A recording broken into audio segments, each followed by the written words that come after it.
أعوذ بالله من الشيطان الرجيم بسم الله الرحمن الرحيم وأفضل الصلاة على سيدنا محمد وعلى آله وصحبه أجمعين أما بعد السلام عليكم ورحمة الله وبركاته. Autrement dit que la miséricorde, que la paix et la miséricorde de Dieu soient sur vous ainsi que sa bénédiction. Alors dans un premier temps, j'ai expliqué les objectifs de ces rappels. J'ai ensuite beaucoup insisté sur la nécessité et la priorité de nous éduquer en regard d'ailleurs du premier ordre divin. J'aimerais aujourd'hui aborder un sujet qui est tout aussi important, qui est fondamental, c'est la dimension de la spiritualité dans notre religion à travers la question de l'intention. Et je me baserai sur le travail réalisé par l'imam Nawawi. Vous savez, c'est un grand savant d'islam qui a choisi parmi les nombreuses paroles du prophète sallallahu alayhi wa sallam de reprendre 40 d'entre elles qu'il explique dans un petit ouvrage que je vous invite vivement à lire et à étudier, qui pour moi englobe toute la sagesse et la noblesse de notre religion, aussi bien en termes de savoir que de comportement. Et ce savant a choisi lui-même de commencer son ouvrage par l'étude de la parole du prophète sallallahu alayhi wa sallam qui concerne l'intention, c'est-à-dire l'importance de cette dimension-là. Abu Daoud, lui, a qualifié ce hadith comme équivalent à la moitié en termes d'importance de la religion. Et en réalité, si on observe les premières sourates révélées, si on se concentre dessus, on s'aperçoit que de nombreux versets font référence à des éléments de la création, le soleil, la lune, les étoiles. En effet, Dieu interpelle la raison et il interpelle notre esprit afin justement de nous permettre d'adhérer pleinement par le biais de l'attestation de foi. À quoi? À ce témoignage profond qui nous fait entrer dans l'islam, à savoir l'attestation qu'il n'y a de Dieu que Dieu, le créateur de toutes choses, et que Mohammed est son messager.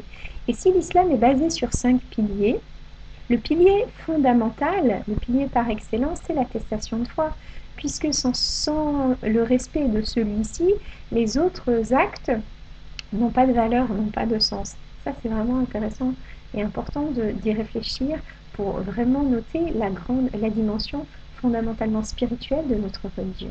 Et donc j'en reviens à cette première parole que le prophète sallallahu alayhi wa sallam, quand je dis première, évidemment première énoncée dans l'ouvrage de l'imam Nawawi. Donc permettez-moi de vous rappeler son contexte. En fait, comme je vous l'avais déjà dit, les musulmans ont eu la possibilité d'émigrer de la Mecque à Médine pour pouvoir désormais pratiquer pleinement et complètement leur religion. Mais il se trouve que ses compagnons ont dû, pour certains, abandonner nombreuses de leurs possessions, et pour d'autres, ont dû carrément renoncer à la totalité de ce qu'ils possédaient pour pouvoir émigrer donc à Médine afin justement d'adorer pleinement leur Seigneur. Et dans ce contexte-là, Dieu a voulu souligner ce comportement exemplaire, ce sens du sacrifice, ce renoncement dans le but de plaire à Dieu, et donc a révélé un certain nombre de versets, plusieurs, qui vont souligner justement, pointer, comme je le disais, la récompense réservée à ces personnes-là qui ont fait le choix, ces hommes et ces femmes, qui ont fait le choix de tout abandonner pour plaire à Dieu. Or, il se trouve que parmi les personnes qui ont émigré, il y a un homme qui, lui, a accompli l'hégire seulement en vue d'épouser une femme qui lui avait imposé cette condition pour le mariage. Alors dans ce cadre-là, certains compagnons ayant connaissance et des versets révélés et de la situation de ce monsieur sont allés voir le prophète sallallahu alayhi wa sallam pour l'interroger sur la valeur de son acte. Et le prophète sallallahu alayhi wa sallam va répondre avec sagesse, et c'est vraiment cette parole elle est fondamentale, il va répondre en ces termes-ci. Les actes ne valent que par leurs intentions, et chacun selon son intention. Celui qui a accompli l'hégire pour Dieu et son messager, alors son hégire sera compté comme étant pour Dieu et son messager. Quant à celui qui a accompli l'hégire pour une affaire terrestre ou en vue d'épouser une femme, son hégire lui sera compté selon l'intention qui l'a précédé.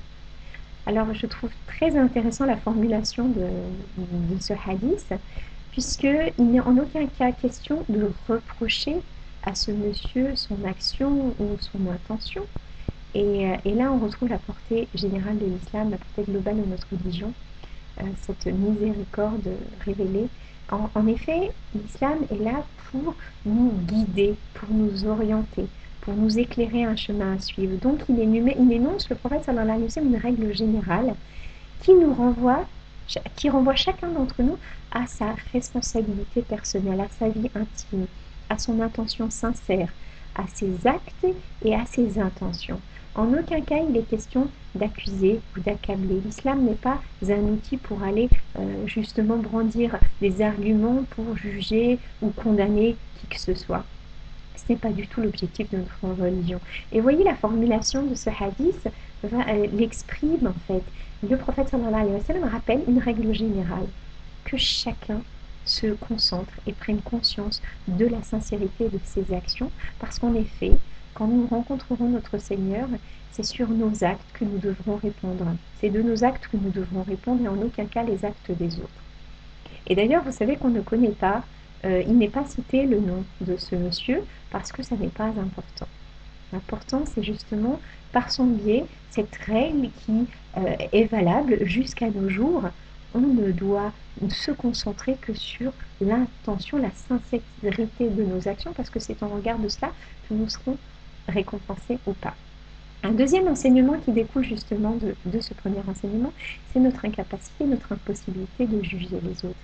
En effet, puisque les actes ne valent que par leurs intentions, l'intention est centrale. Et comme nous ne pouvons pas pénétrer les cœurs et analyser les intentions des uns et des autres, cela revient à dire que nous ne pouvons pas, nous ne devons pas, nous n'avons pas le droit de juger. Parfois, le jugement peut être facile, or cette qualité, elle appartient à Dieu. C'est lui seul, l'omniscient, le sage, le juste, qui peut considérer tous les paramètres qui interviennent et qui lui permettront de juger les êtres. Un troisième enseignement qui est tout aussi important et sur lequel j'aime beaucoup insister, c'est encore une fois l'incapacité pour nous musulmans d'imposer notre religion. Puisqu'encore une fois, je reviens à cette parole qui est pleine de sagesse. Les actes ne valent que par leurs intentions. On ne peut pas imposer au cœur une intention.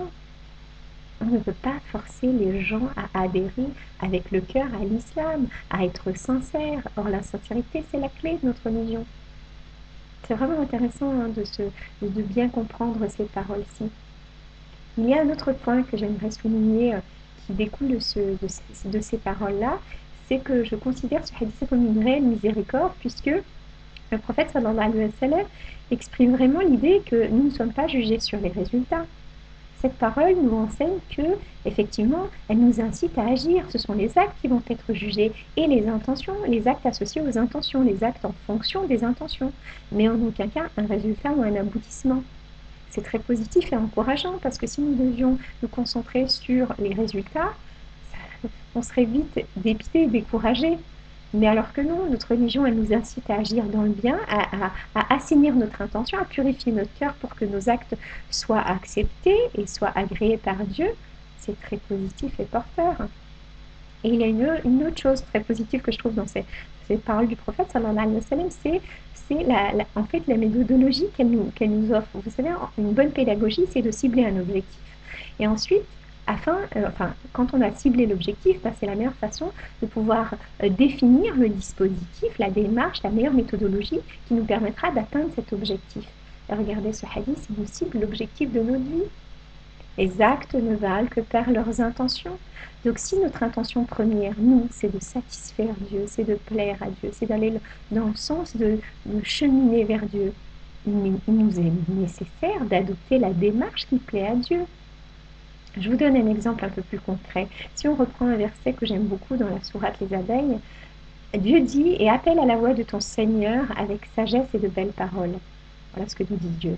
On doit appeler à Dieu avec sagesse et de belles paroles. Donc si moi je cible dans mon dans mon œuvre d'appeler les gens à Dieu, de faire le rappel, si moi je cible satisfaire Dieu, je ne peux le faire que comme lui me le demande, avec sagesse et de belles paroles.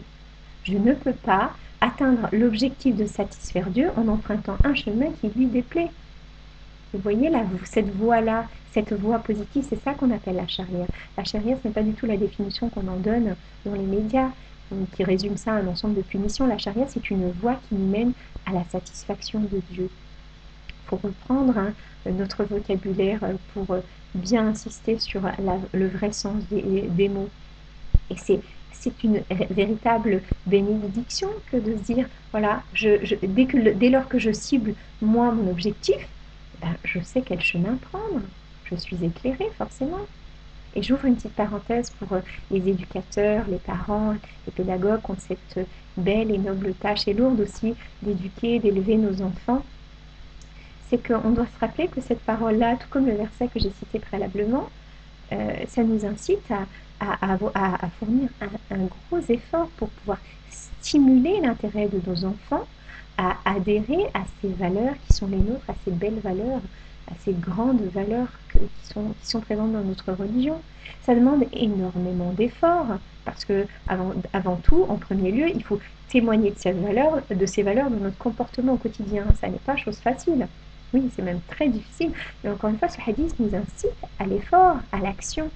Et l'effort en islam, c'est le jihad, l'effort dans la voie de Dieu. Encore une fois, ça n'est pas la guerre sainte, comme c'est souvent utilisé à tort et à travers. Le vrai jihad, c'est l'effort dans la voie de Dieu. Donc notre effort, nous, en tant que pédagogues, c'est de permettre à nos enfants de prendre conscience de la grandeur, de la beauté de notre religion et ainsi d'y adhérer librement par leur cœur. Parce que c'est ça qui va faire en sorte que leurs actions plus tard seront validées, agréées par Dieu. C'est beaucoup de travail, mais encore une fois, ce hadith nous le dit. Les actes ne valent que par leurs actions. On sera récompensé de ce travail-là, en fonction bien sûr de l'intention qu'on y aura mis au départ. Et enfin, je terminerai l'explication de cette parole, cette sage parole du prophète sallallahu alayhi wa sallam, par justement l'enseignement qui est explicite, à savoir l'importance de faire l'hégire au sens symbolique du terme, puisqu'il n'est plus question d'émigrer de la Mecque à Médine, mais il est question de s'éloigner. La racine du mot hégire aussi, c'est éloignement. On doit s'éloigner de manière permanente de tout ce qui déplaît à Dieu, de toute parole ou comportement. Et on n'a pas besoin de faire des kilomètres pour cela. Hein. Il suffit de nous éloigner de nos défauts, de réfléchir sur nos défauts, les défauts qui déplaisent à Dieu, et nous en éloigner, faire ce travail-là avec l'intention de plaire à Dieu. Donc aujourd'hui, à l'heure actuelle, l'hégire, c'est cela pour nous. Symboliquement, c'est de renoncer, d'abandonner tout comportement, tout contexte qui ne nous permettent pas d'adorer pleinement Dieu et d'aller vers justement ces conditions qui nous permettent de servir Dieu, de rayonner notre religion. Et ça, c'est vraiment important que de faire ce travail-là. Et en l'occurrence, qui est une des choses qui me permet de répéter mon rappel précédent dont il faut absolument s'éloigner, c'est l'ignorance. Parce qu'elle est le grand fléau qui nous égare. On doit nous éloigner, faire l'égir symboliquement, s'éloigner de cette calamité qu'est l'ignorance pour aller justement vers une voie éclairée, la connaissance de Dieu afin de servir de la meilleure des façons. Sachez que symboliquement, nous sommes dans les premiers jours de la nouvelle année hégirienne. Vous savez que le calendrier musulman commence justement avec cet événement important dont découle énormément d'enseignements. Et donc, ça me permet de vous souhaiter une excellente année hégirienne, 1437 si je ne me trompe pas. Et ça nous permet de nous peut-être de nous éveiller à formuler une nouvelle résolution qui est de travailler de manière permanente à nous éloigner de tout ce qui déplaît à Dieu pour adopter une attitude, un comportement qui le satisfait, qui l'agrée. Et Dieu est le plus sachant. Sur ces belles paroles, je vous rappelle de faire des invocations pour ma famille et moi, s'il vous plaît, que Dieu éclaire et purifie nos intentions et nos actions et qu'il nous montre le meilleur chemin à suivre pour pouvoir le servir de la meilleure des façons. Que Dieu vous bénisse. Assalamu alaikum wa rahmatullahi wa barakatuhu. Autrement dit, que la paix, la miséricorde de Dieu soit sur vous, ainsi que sa bénédiction.